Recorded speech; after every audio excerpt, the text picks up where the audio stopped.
శ్రీమాత్రే నమః. అన్నద ఏకాదశి మహిమ శ్రీకృష్ణ ధర్మరాజుల సంవాద రూపంలో మనకి బ్రహ్మవైవర్త పురాణంలో కనిపిస్తుంది. దీన్నే అజ ఏకాదశి అంటారు. కృష్ణ పరమాత్మని ధర్మరాజుల వారు అడుగుతారు, కృష్ణ, శ్రావణమాస కృష్ణపక్షంలో వచ్చే ఏకాదశి పేరేంటి, దాన్ని గురించి నాకు వివరించవలసింది అని. దానికి సమాధానంగా కృష్ణ పరమాత్మ ఇలా వివరిస్తున్నారు. రాజా, నేను చెప్పేది సావధానంగా విను.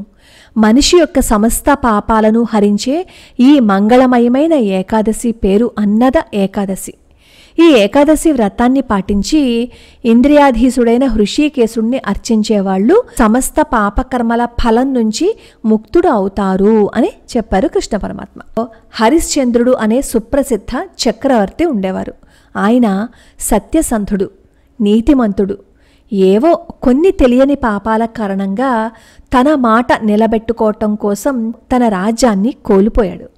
చివరికి ఆయన తనని, తన భార్యని, పుత్రుణ్ణి కూడా అమ్ముకోవలసి వచ్చింది. రాజా, ఆ పుణ్యచక్రవర్తి ఒక చండాలుడికి సేవకుడు అయ్యారు. అయినప్పటికీ ఆయన సత్యసంధతతో స్థిరమైన శ్రద్ధని కనబరిచారు. శ్మశానంలో కాటికాపరిగా జీవిస్తూ ఉండేవి. అలా కొన్ని సంవత్సరాలు గడిచాయి. ఒకసారి ఆ చక్రవర్తి గొప్ప చింతతో ఆలోచించటం మొదలుపెట్టారు. తను ఏం చేయాలి, ఎక్కడికి వెళ్ళాలి, ఏ విధంగా తాను ఉద్ధరింపబడతాను అనే విషయాన్ని పదే పదే ఆలోచించసాగారు. ఆయన కష్టాన్ని చూసిన గౌతమ ముని ఆ రాజు దగ్గరికి వచ్చారు, అంటే హరిశ్చంద్రుడి దగ్గరికి వచ్చారనమాట.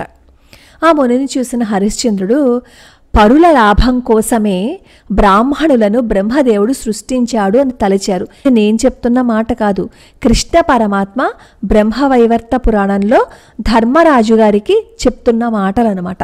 తర్వాత ఈ హరిశ్చంద్రుడేమో ఆ మునికి నమస్కారం చేసి చేతులు జోడించి పక్కన నుంచుంటారు.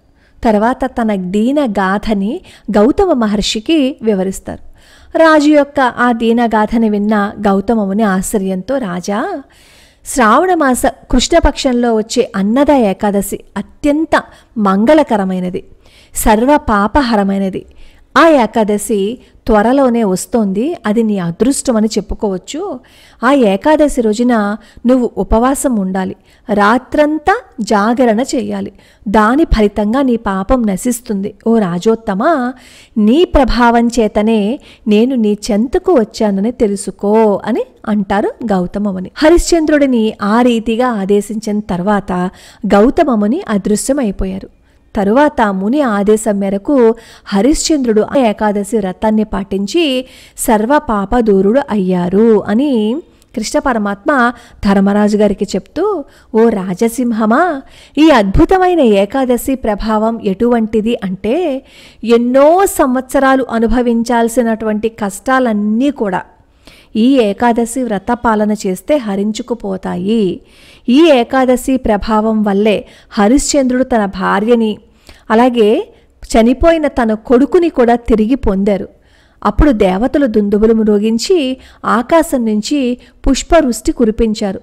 తర్వాత ఈ ఏకాదశి ప్రభావం వల్లే ఆ రాజు తన రాజ్యాన్ని ఎటువంటి అడ్డంకులు లేకుండా అనుభవించగలిగారు. చివరికి ఆయన తన బంధుమిత్రులతో పాటుగా భగవద్ధామానికి వెళ్ళారు. రాజా, ఈ ఏకాదశిని పాటించిన వ్యక్తి సమస్త పాపాల నుంచి బయటపడి ఆధ్యాత్మిక జగత్తును చేరగలుగుతారు అని కృష్ణ పరమాత్మ ముగించారన్నమాట. ఈ ఏకాదశి మహిమని విన్నవాళ్ళు, చదివిన వాళ్ళకి కూడా అశ్వమేధయాగ ఫలితం వస్తుంది అని మనకి పద్మపురాణంలో కనిపిస్తుంది. అజ ఏకాదశి వ్రత మాహాత్మ్యం. ఒకవేళ అయ్యో మేము ఈ ఏకాదశి వ్రతాన్ని పాలన చేయలేకపోయామే, మేము పాటించలేకపోయామే అని బాధపడవలసిన అవసరం లేకుండా ఈ మాహాత్మ్యాన్ని వినండి. ఇందులో హరిశ్చంద్రుడి కథ చెప్పారు. దానిని ఒక్కసారి యోచన చేయండి. ఎటువంటి కష్టం వచ్చినా, ఎన్ని బాధలకి తన జీవితం గురైపోయినా సరే సత్యాన్ని వీడలేదు, ధర్మాన్ని తప్పలేదు, తనకు చెప్పిన పని పాటించాడు, ఇచ్చిన మాటని నిలబెట్టుకున్నాడు.